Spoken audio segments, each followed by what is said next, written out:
Le rôle des forces navales pendant la Deuxième Guerre mondiale ne s'est guère différencié de celui qu'elles ont joué de 1914 à 1918.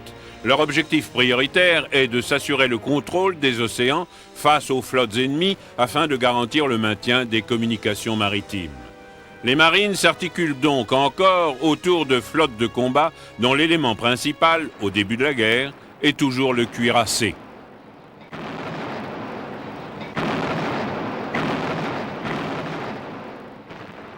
En 1939, la Royal Navy est encore la marine la plus importante du monde. C'est aussi la seule à avoir des bases sur les 5 continents. Comme en 1914, elle espère pouvoir entraîner la marine allemande dans la bataille afin de l'éliminer. Hitler veut que la marine allemande soit suffisamment puissante pour défier la Royal Navy. Mais le grand amiral Raeder, commandant suprême de la marine allemande, est intimement persuadé que celle-ci ne pourra jamais rivaliser en surface avec la flotte britannique en raison des sévères restrictions qui lui ont été imposées après la Grande Guerre. Il vaut mieux qu'elle s'attaque au nerf vital de l'Angleterre, son commerce maritime. Le programme d'expansion navale allemande, le plan Z, représente donc un compromis. Hitler met en fabrication ses cuirassés et le premier d'entre eux, le Bismarck, est lancé en février 1939. Son navire jumeau, le Tirpitz, suit son sillage 2 mois plus tard.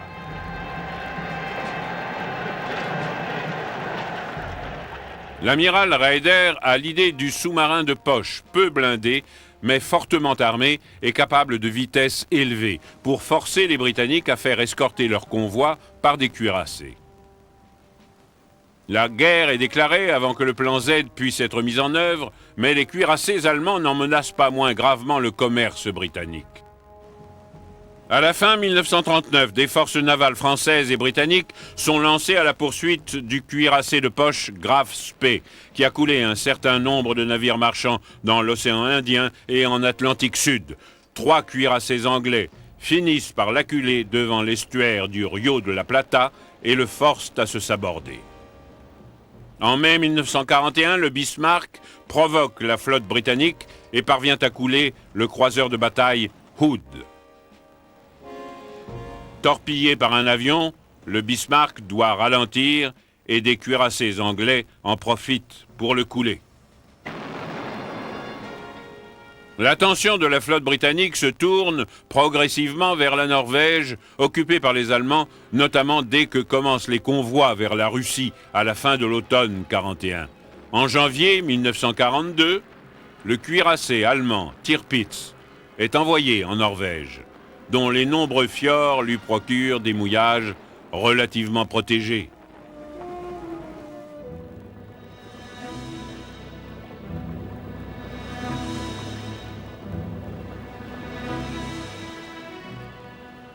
D'autres navires allemands l'y rejoignent, parmi eux les croiseurs de bataille Scharnhorst et Gneisenau, qui en février 1942 réussissent une audacieuse échappée de la rade de Brest où les Anglais les ont pris au piège. Ni la Royal Navy, ni la RAF ne parviennent à les empêcher de rejoindre la Baltique, bien que les 2 bâtiments aient été endommagés par des mines.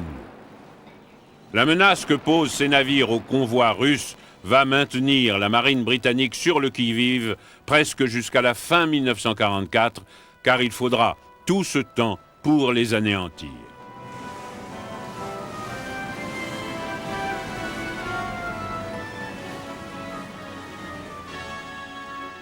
Le dernier jour de 1942, la puissante escorte d'un convoi russe s'oppose victorieusement à l'attaque des croiseurs allemands Hyper et Lwetzow au cours de la bataille de la mer de Barents.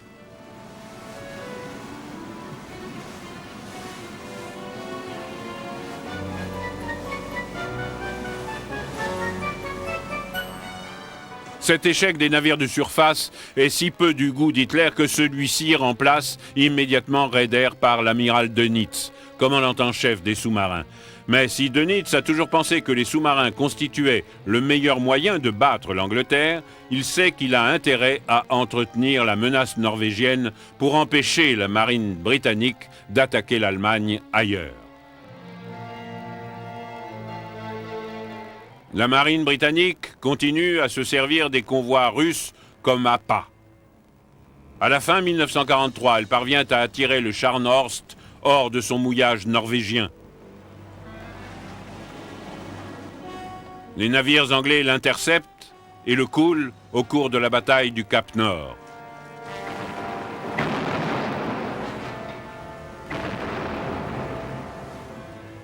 Le Tirpitz, lui, est toujours là. En septembre 1943, des sous-marins de poche anglais, les X-Craft, se sont infiltrés dans son fjord et l'ont endommagé en le minant, mais tous les X-Craft sont détruits.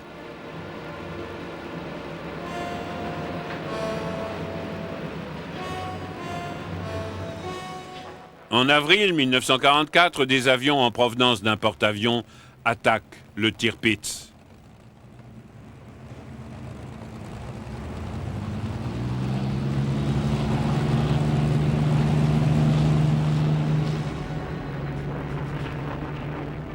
Une fois de plus, les dégâts ne suffisent pas à le détruire. Enfin, dans le courant de l'automne 1944, 2 escadrilles de bombardiers d'élite de la RAF l'attaquent à 3 reprises.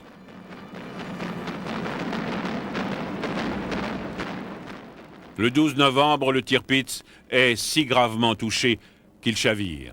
C'est la fin de la menace allemande à la surface des mers de ce secteur.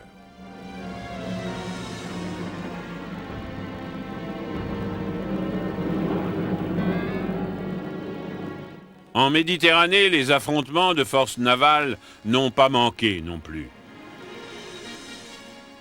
Il y a eu tout d'abord le bombardement de la flotte française par la Royal Navy dans le port de Mers el-Kébir en Algérie le 3 juillet 1940.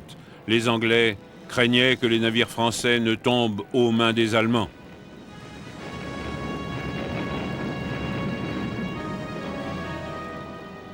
Cet acte de guerre entraîne une profonde inimitié d'une partie de la population française contre l'Angleterre.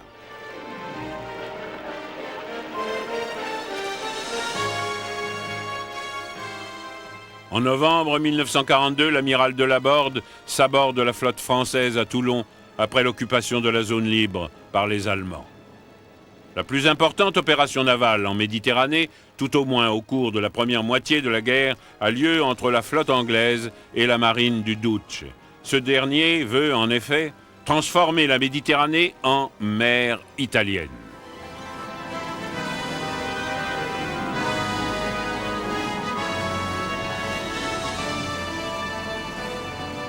Pour les Anglais, l'enjeu primordial est de maintenir le ravitaillement de leur base stratégique de l'île de Malte, isolée au centre de la Méditerranée.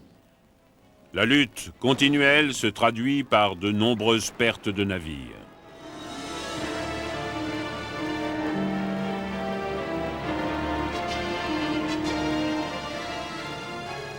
La tactique des Britanniques est d'utiliser les convois vers Malte pour attirer les Italiens dans une véritable bataille navale. L'aviation des puissances de l'Axe, basée à terre, joue un rôle décisif en harcelant les navires anglais.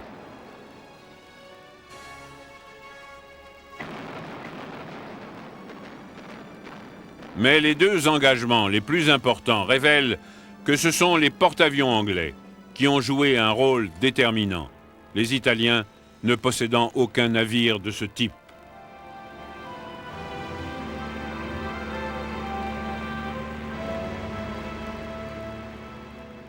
En novembre 1940, des Swordfish du porte-avions Illustrious lancent un raid audacieux sur la base navale italienne de Tarente.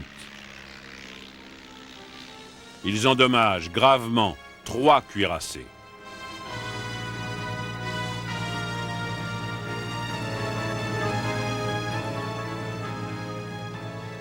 Puis en mars 1941, la Royal Navy livre sa plus grande bataille navale depuis celle du Jutland en 1916.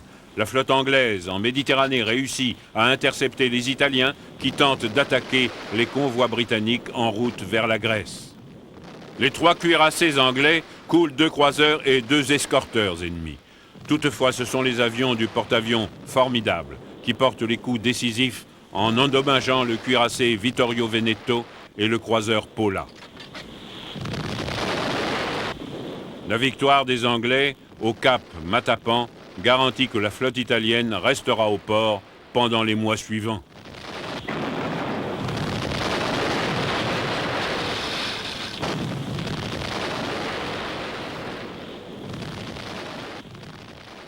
Mais en décembre 1941, des plongeurs italiens parviendront à poser des mines sur les cuirassés Queen Elizabeth et Valiant, qui seront coulés dans le port d'Alexandrie.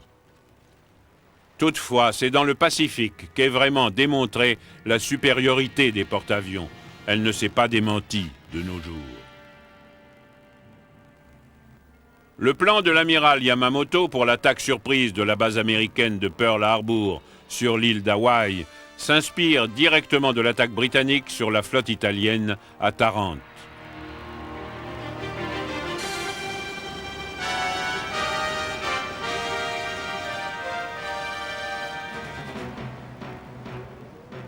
Le raid sur Pearl Harbor, en décembre 1941, est une catastrophe pour les Américains, dont une bonne part de la flotte du Pacifique est détruite. Mais les Japonais manquent les deux porte-avions américains, le Lexington et l'Enterprise, qui sont en mer au moment de l'attaque.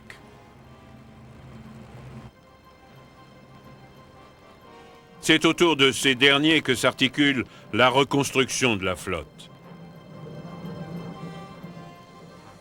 Au printemps 1942, les Américains sont prêts à confronter les Japonais. Les batailles de la mer de Corail en mai et de Midway en juin non seulement stoppent l'expansionnisme japonais, mais permettent aussi de regagner un certain contrôle sur le Pacifique Sud-Ouest.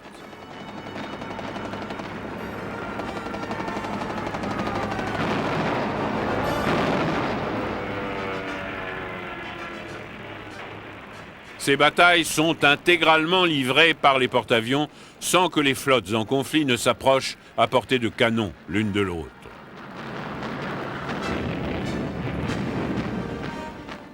Chaque opération suit le même scénario. Tout d'abord, on repère la flotte ennemie, soit par avion de reconnaissance, soit par sous-marin. Ensuite, on envoie la première vague d'avions.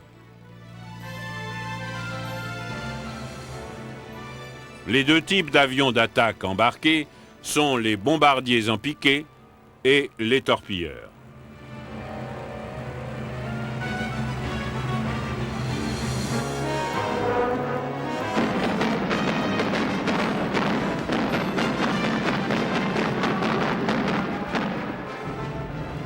Les chasseurs, comme ces Zero japonais, protègent les avions d'attaque. Pour leur donner une plus grande portée, on équipe souvent les avions de réservoirs de carburant supplémentaires. Les porte-avions sont très vulnérables quand leurs appareils sont sur le pont d'envol, en train d'être réarmés ou ravitaillés.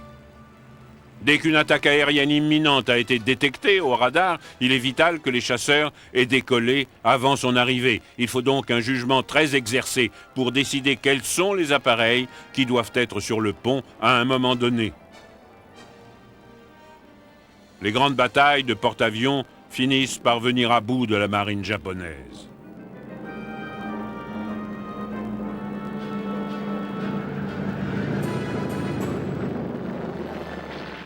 L'un des tournants décisifs pour les Américains est la bataille de la mer des Philippines, en juillet 1944.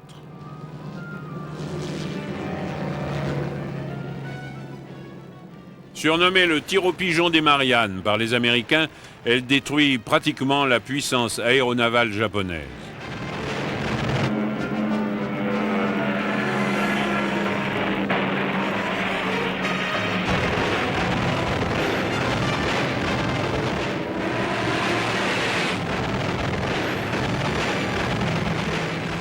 L'autre engagement marquant est la bataille du golfe de Leyte, au large des Philippines, en octobre 1944.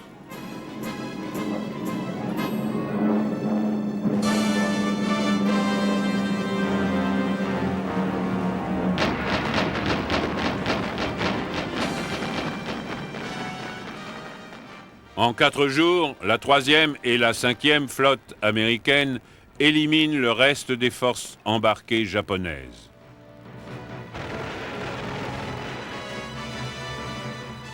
C'est le moment que choisissent les pilotes suicides japonais pour se manifester. Les avions kamikazes du japonais Vent Divin vont constituer la plus grande menace pour les navires de commerce alliés pendant la dernière année de la guerre dans le Pacifique.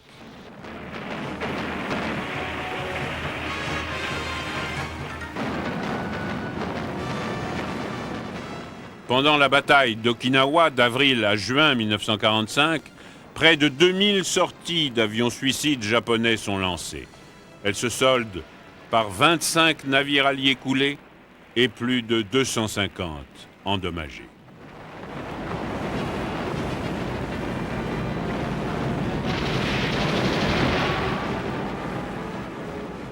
Au printemps 1945, la flotte britannique du Pacifique se joint aux Américains pour constituer la plus importante flotte de guerre jamais vue, avec plus de 1300 bâtiments. Elle comporte également un vaste convoi de navires d'accompagnement avec tout ce qui permet d'entretenir une flotte à des milliers de kilomètres de sa base.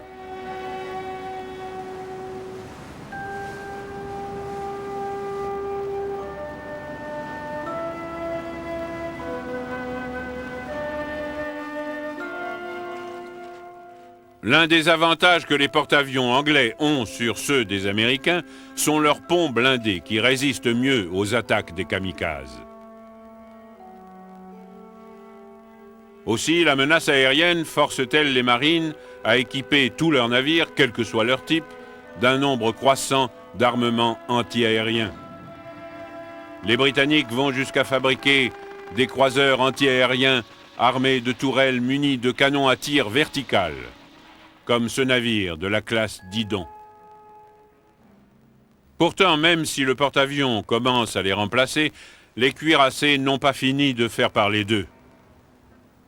On leur a attribué un nouveau rôle, le bombardement à terre. Sur les théâtres d'Europe et du Pacifique, leur puissance de tir, à l'appui des opérations terrestres, pourrait s'avérer redoutable.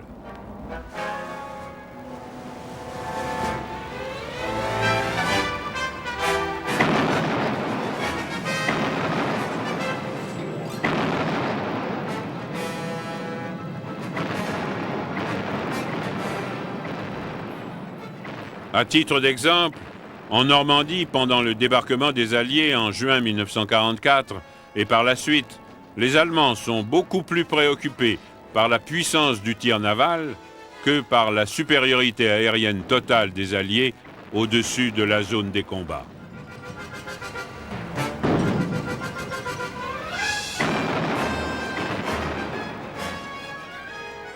Mais le soutien naval des forces terrestres va bien au-delà du tir contre terre.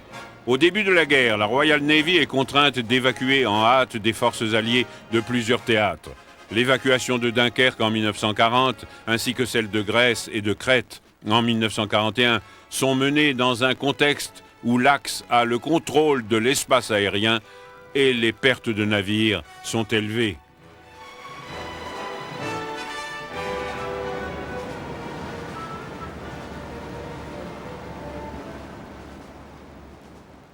Dans le Pacifique, les Japonais utilisent largement des croiseurs et des escorteurs légers pour assurer le ravitaillement de leurs îles de garnison isolées. Le fameux Express de Tokyo remplit particulièrement bien ce rôle au cours de la longue bataille de Guadalcanal, dans les îles Salomon, à partir de la mi-1942. Mais en Europe comme dans le Pacifique, la Deuxième Guerre mondiale finit par être dominée par les opérations amphibies, c'est-à-dire le débarquement de forces terrestres sur des rivages hostiles.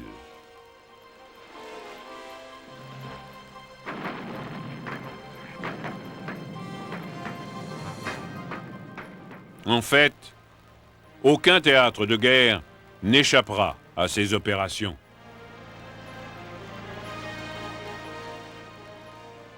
Les Russes emmènent plusieurs dans la mer Noire.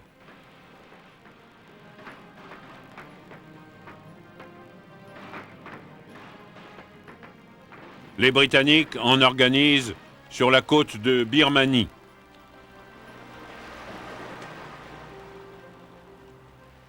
Dans ces opérations, la première tâche de la marine est de s'assurer qu'elle contrôle les mers voisines.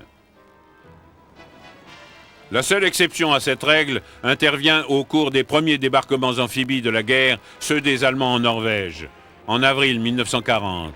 Ils perdent à cette occasion de nombreux navires sous le feu de la Royal Navy, mais l'effet de surprise leur permet d'atteindre leurs objectifs. Bon nombre des grandes opérations navales du Pacifique sont lancées pour garantir que la marine américaine a bien ce contrôle des mers.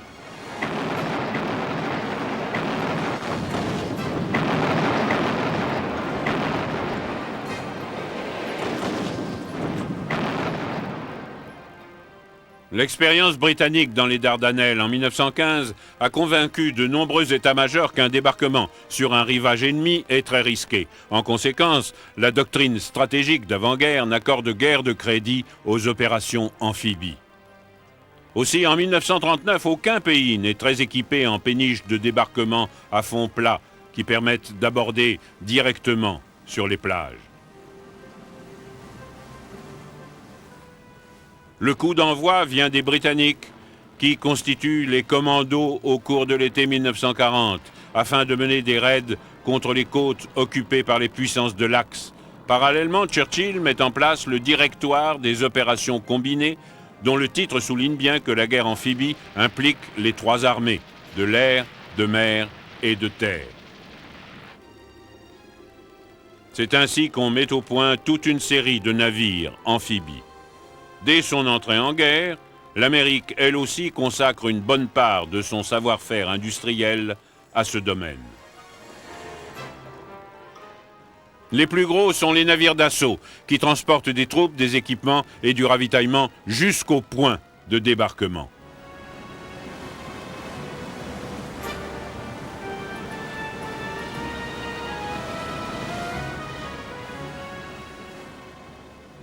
Une fois en vue du secteur de débarquement, la marine commence à pilonner le rivage afin de neutraliser les défenses ennemies.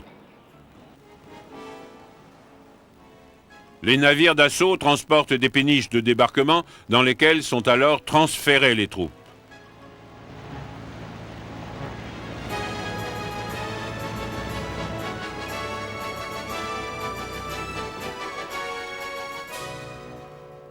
Des péniches plus petites, comme cet engin de débarquement d'assaut, sont utilisés pour les raids. Il y a des navires de débarquement pour les chars et les canons qui les amènent directement sur les plages.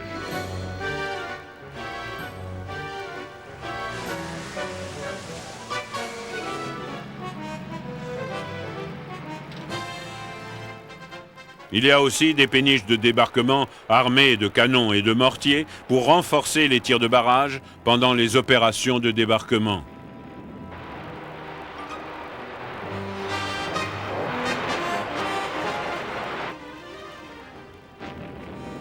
Après les débarquements, il faut organiser le trafic sur les plages pour éviter tout désordre. Les Britanniques ont formé à cette tâche les commandos de tête de pont de la Royal Navy. Quant aux Seabees américains, bataillon du génie naval, ils ont l'expérience du dégagement des plages, de l'ouverture des ports et de la construction d'aérodromes.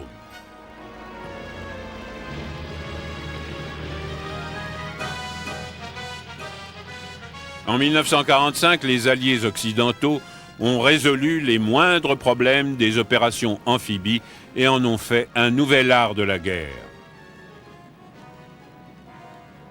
La principale clé du succès tient à l'étroite coordination entre les forces terrestres, navales, aériennes. Dans aucune autre opération de la guerre, cette coordination, de la planification au débarquement même, n'aura été aussi essentielle à la poursuite des opérations à terre.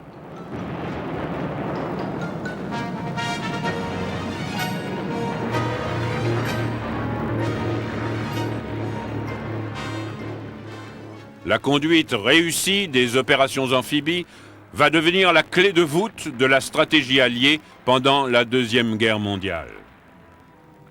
Comme le dira plus tard le général MacArthur, le débarquement amphibie est l'outil le plus puissant que nous possédions.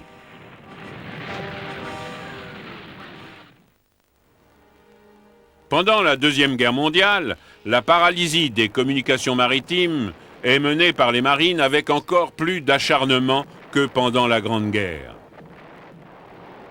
Les Allemands sont conscients, comme en 1914, que le meilleur moyen d'épuiser la Grande-Bretagne est de paralyser ses routes commerciales. C'est ainsi que s'engage la deuxième bataille de l'Atlantique avec le torpillage du paquebot de ligne Athenia le 3 septembre 1939. On voit ici les survivants après leur sauvetage. Cette bataille durera jusqu'au torpillage de 2 navires marchands britanniques au large de la côte est de l'Écosse le 7 mai 1945. Ce sera la campagne la plus longue de la Deuxième Guerre mondiale.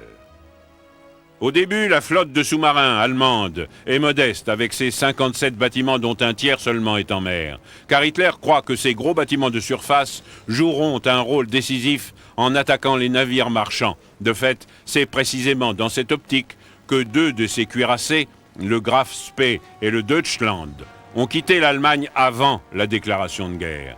Et ils coulent bientôt les navires alliés.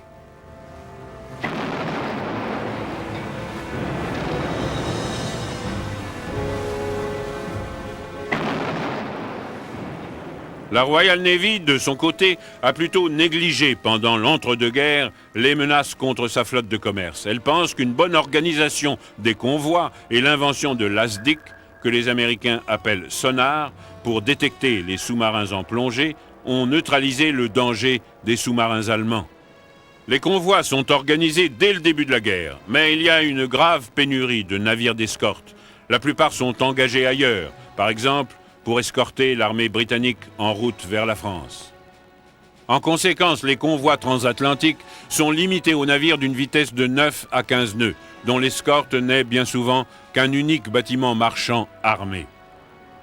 Les sous-marins allemands peuvent donc concentrer leurs efforts sur les nombreux bâtiments qui naviguent tout seuls. À la fin 1939, les sous-marins allemands ont coulé plus de 100 navires tout en échappant largement aux Britanniques. En particulier, les tentatives de ces derniers d'utiliser des groupes de porte-avions contre eux échouent lamentablement. Dans les premières semaines de la guerre, un porte-avions est coulé et un autre échappe de peu au même sort. Entre-temps, le Scharnhorst et le Gneisenau rejoignent en novembre le Graf Spee dans l'Atlantique Sud et le Deutschland dans l'Atlantique Nord. À la fin de 1939, ils comptent les navires marchands à leur tableau de chasse.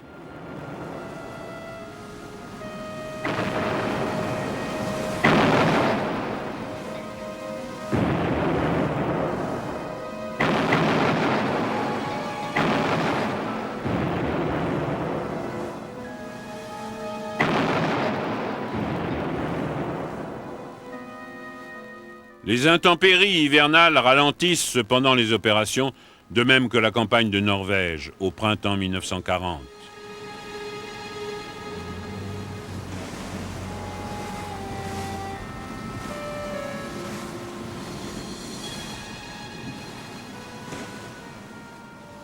Les mines sont finalement utilisées massivement par les deux camps dès le début de la guerre. Elles jouent leur rôle dans la campagne contre les navires de commerce et coulent 79 bateaux alliés au cours des 4 premiers mois. Un nouveau type de mine, la mine magnétique, est particulièrement meurtrière.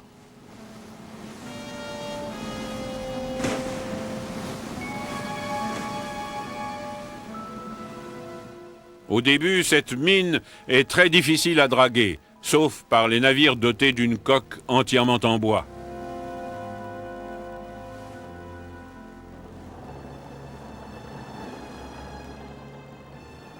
Pour neutraliser les mines magnétiques, les Britanniques doivent enrouler des câbles électriques autour de la coque de leur navire pour démagnétiser le signal qui fait exploser ce type d'engin. La grande phase suivante de la bataille de l'Atlantique s'engage à l'été 1940, après la défaite de la France qui permet aux Allemands de déployer leurs sous-marins dans les ports français de l'Atlantique. le temps de déploiement dans l'Atlantique en est réduit d'autant et un bien plus grand nombre de sous-marins peuvent effectuer des patrouilles. Cette période est le début de ce que l'état-major des sous-marins allemands surnomme la première période de bon temps.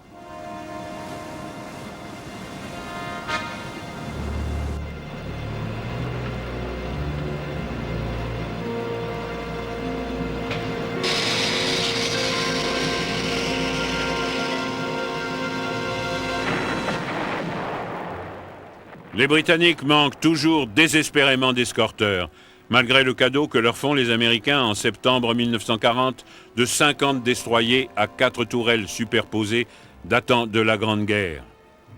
Les Allemands, eux, ont déployé une escadrille de Condor Focke-Wulf géants sur la côte française de l'Atlantique. Non seulement ils sont en mesure de guider les sous-marins vers les convois, mais ils coulent eux-mêmes un nombre important de navires.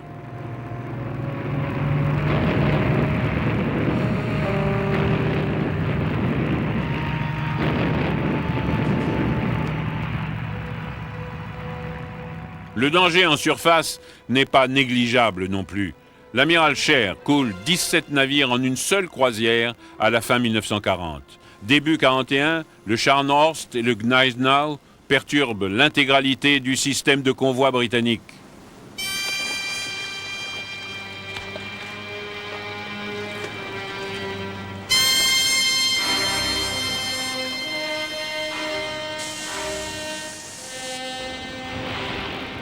Les Allemands emploient également des maraudeurs, navires marchands armés de vieux canons de 150.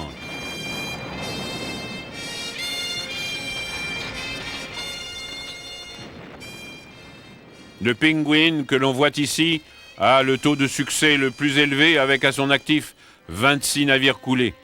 Il utilise son hydravion Arado 196 pour localiser ses objectifs. Les bâtiments de la Royal Navy le traquent dans l'océan Indien.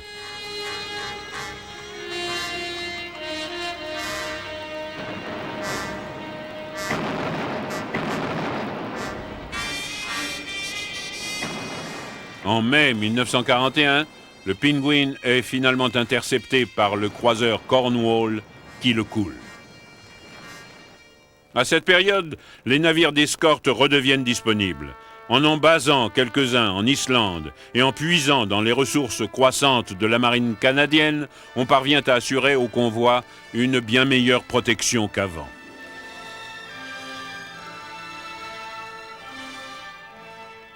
Des appareils comme ces Lockheed Hudsons américains sont déployés en Islande pour procurer une couverture aérienne plus importante au-dessus de l'Atlantique. Il y a aussi la capture du sous-marin U-110.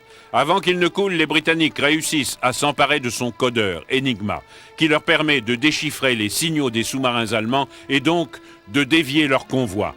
Le résultat, c'est qu'en juillet 1941, les pertes de navires ne sont plus que le 5e de ce qu'elles étaient en mars. Entre-temps, les bombardiers de la RAF ont attaqué les chantiers navals qui fabriquent les sous-marins allemands, mais sans grand succès.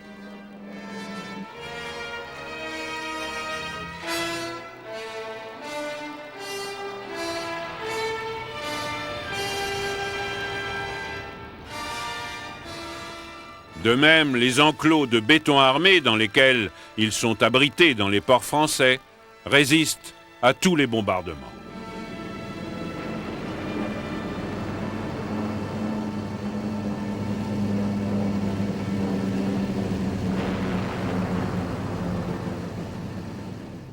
Le président Roosevelt accorde aux Alliés une aide grandissante tout au long de 1941, bien que l'Amérique ne soit pas en guerre. À la différence de beaucoup de ses compatriotes, il estime que, tôt ou tard, son pays va être entraîné dans le conflit. En juillet, les Marines américains commencent à relever la garnison britannique en Islande.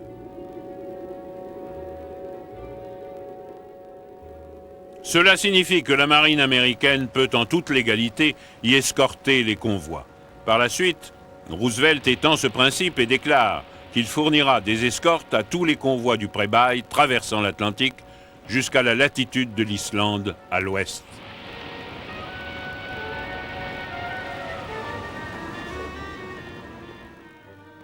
Il est pratiquement inévitable que les navires de guerre américains soient attaqués. Le 17 octobre, le destroyer d'escorte Kearney, que l'on voit ici, est gravement endommagé par un sous-marin allemand. 2 semaines plus tard, un autre escorteur, le Reuben James, est coulé. C'est pourtant le Japon et non l'Allemagne qui force l'Amérique à entrer en guerre en lançant son attaque surprise sur Pearl Harbor. C'est le début de la deuxième période de bon temps pour les sous-marins allemands. L'amiral Dönitz, leur commandant en chef, se tourne vers la côte est des États-Unis, mal protégée, et vise notamment le trafic pétrolier en provenance d'Amérique du Sud. Dönitz déploie bon nombre de ses sous-marins de haute mer du type 9 et en janvier 1942, il lance l'opération Roulement de tambour. Rien qu'en janvier, 40 navires alliés sont coulés.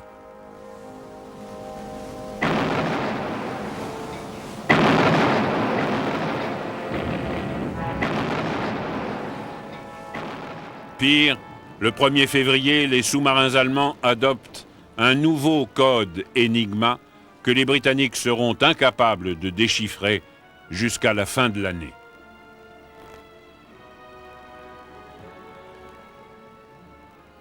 Ce n'est qu'en avril qu'on décrète l'extinction des feux sur le littoral est des États-Unis et qu'on met en place un système de convoi approprié.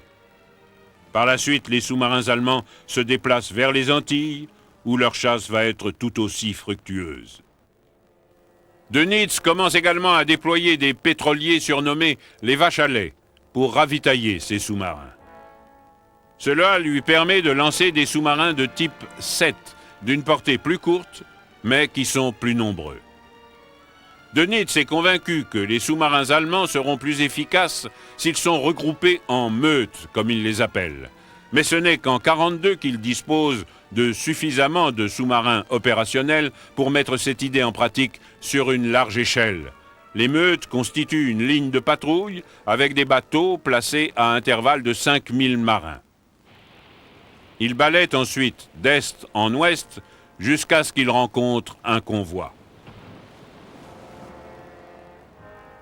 Mais les escortes et les convois sont de mieux en mieux organisés.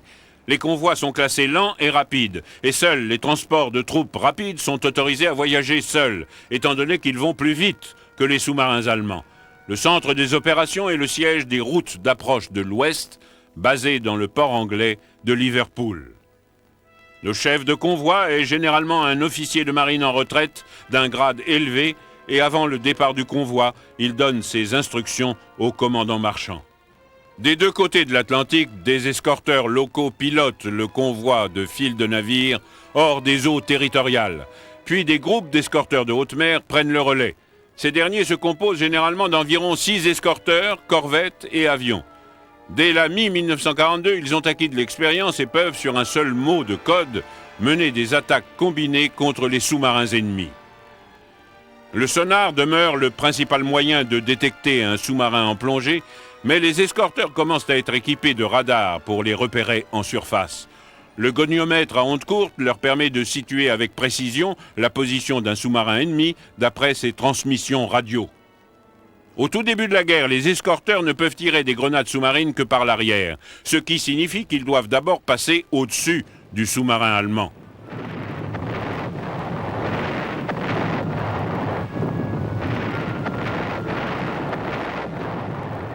Cela donne à ce dernier davantage de temps pour s'échapper.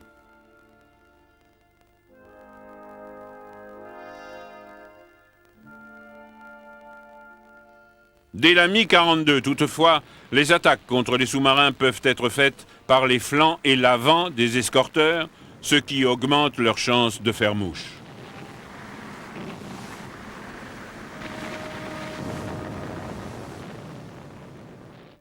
Mais il est déjà admis que la couverture aérienne est essentielle pour garantir la sécurité d'un convoi. Même avec les nouveaux patrouilleurs de l'aéronavale comme le Catalina américain, il existe encore un secteur de l'Atlantique Nord qui n'est pas couvert par les avions basés à terre. C'est la brèche noire.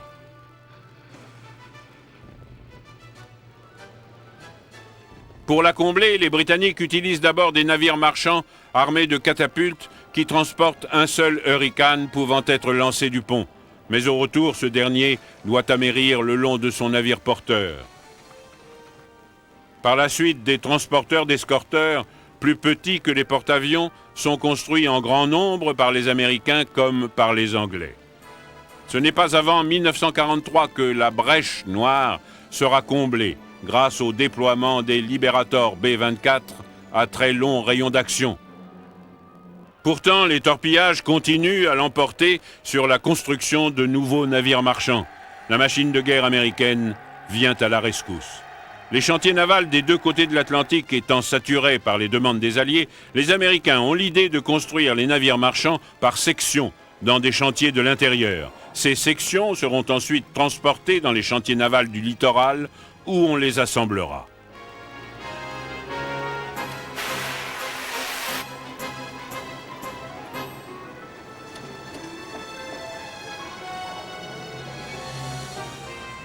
Le premier navire, Liberté, le Patrick Henry, est lancé des docks de Baltimore dès septembre 1941. Ensuite, la production s'accélère rapidement et dès la fin 1942, elle commence à avoir une véritable répercussion sur la bataille de l'Atlantique.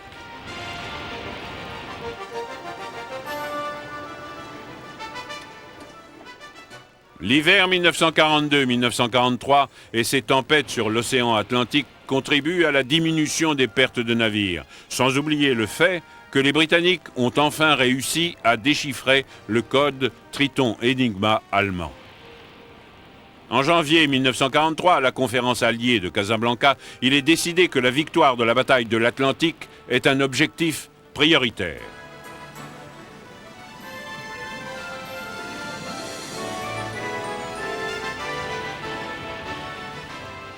Entre-temps, Dönitz, qui a été nommé commandant suprême de la marine allemande, donne l'ordre à ses sous-marins de ne s'occuper que des convois lourdement chargés qui se rendent d'Amérique en Europe.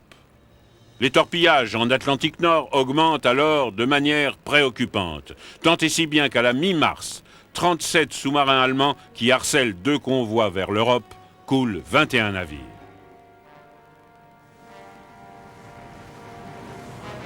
Au total, 540 000 tonnes de navires alliés sont perdus au cours du mois.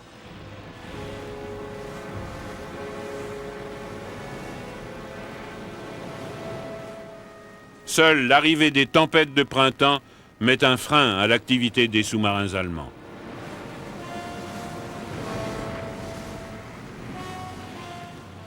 À bout de ressources, les Britanniques stoppent leur convoi vers la Russie afin de fournir davantage d'escorteurs à l'Atlantique.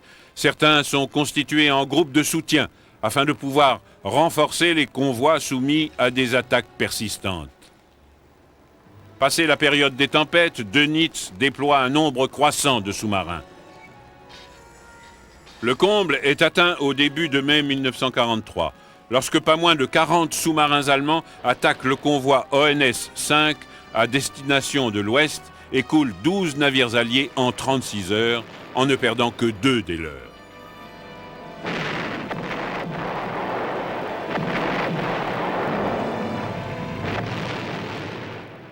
Des escorteurs ripostent par la suite et coulent 4 sous-marins ennemis de plus et en endommagent plusieurs autres.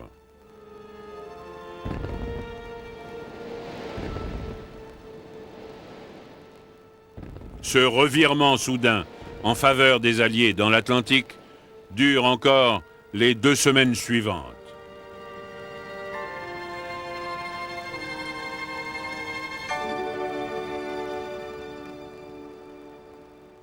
De plus en plus de sous-marins allemands sont portés manquants.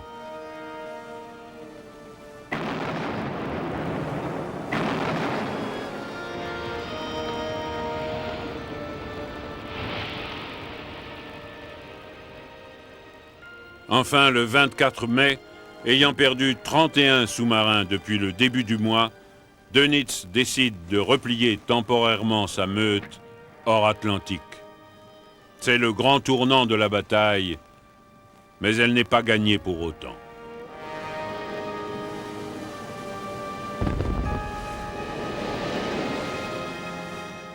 En septembre 1943, les sous-marins allemands reviennent en Atlantique armés cette fois-ci de nouvelles torpilles acoustiques.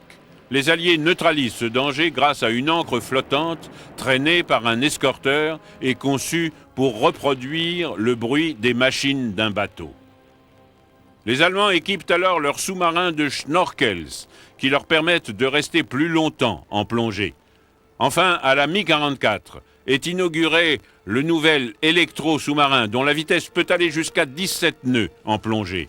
Mais de même que le Walter, plus rapide et propulsé au peroxyde d'hydrogène, il intervient trop tard pour changer le cours de la campagne. Le coût de la bataille de l'Atlantique est élevé pour les deux camps. Sur près de 1200 sous-marins allemands construits pendant la guerre, 65% ont été perdus. Du côté allié, il faut déplorer la perte de 23 millions de tonnes de navires, dont 15 millions coulés dans l'Atlantique Nord. Les sous-marins ont été très actifs également en Méditerranée au cours de la première moitié de la guerre. Les sous-marins de l'Axe se sont surtout attachés à détruire, avec un certain succès, les lignes de ravitaillement déjà limitées des Britanniques à Malte. En novembre 1941, les sous-marins allemands ajoutent le porte-avions Ark Royal à leur tableau de chasse. 12 jours plus tard, le U-331 coule le cuirassé Barham.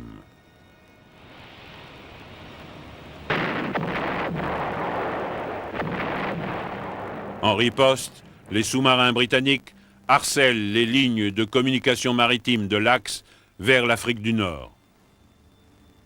À l'automne 1942, avec l'appui de l'aviation, ils ont presque coupé le ravitaillement en carburant de l'armée de Rommel et l'ont contrainte à la défensive.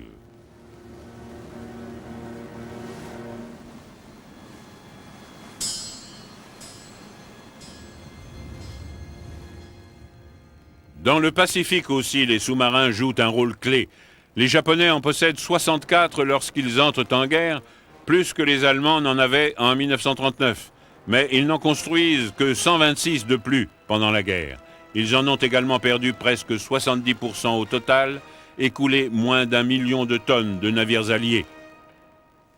La principale raison de ce piteux résultat, c'est que les Japonais ont donné la priorité à l'attaque des navires de guerre plutôt qu'à celle des navires marchands et de ravitaillement sans défense. Ils ont également eu tendance à utiliser leurs sous-marins en groupe rigide qui ne laissaient que peu d'initiative ou de latitude à leurs commandants. De nombreux sous-marins japonais ont été perdus en exécutant des missions de ravitaillement auprès de garnisons isolées. Ainsi, près de 20 d'entre eux ont été utilisés pour assurer le ravitaillement des forces japonaises au cours de la longue bataille de Guadalcanal, et la plupart seront coulés par les navires de guerre américains.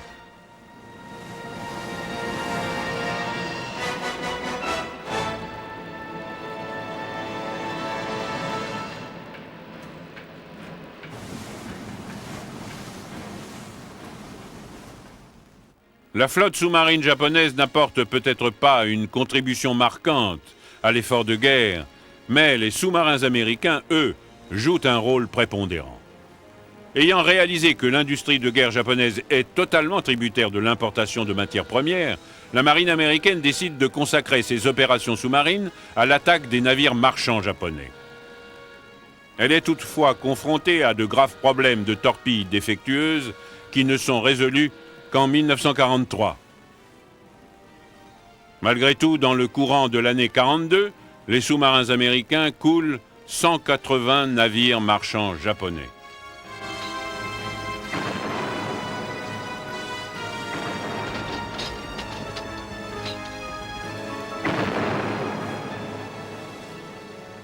Deux ans plus tard, alors que la flotte sous-marine a été renforcée et opère depuis des bases d'appui dans le Pacifique, les sous-marins américains coulent l'impressionnant total de 600 navires et commencent à manquer de cibles. Cela réduit de 40% les importations japonaises et le ravitaillement en carburant est tellement ralenti que le gros de la flotte japonaise doit se baser en Indonésie hollandaise plutôt que dans ses eaux territoriales pour continuer à assurer son approvisionnement en carburant. La production de guerre japonaise dans son ensemble est diminuée de moitié au printemps 1945 et la pénurie de carburant paralyse le système de transport. Par contraste, en raison des succès remportés sur mer, le programme de construction de sous-marins américains est radicalement diminué en 1944. Ainsi, les sous-marins américains dans le Pacifique ont réussi là où les sous-marins allemands ont échoué dans l'Atlantique Nord.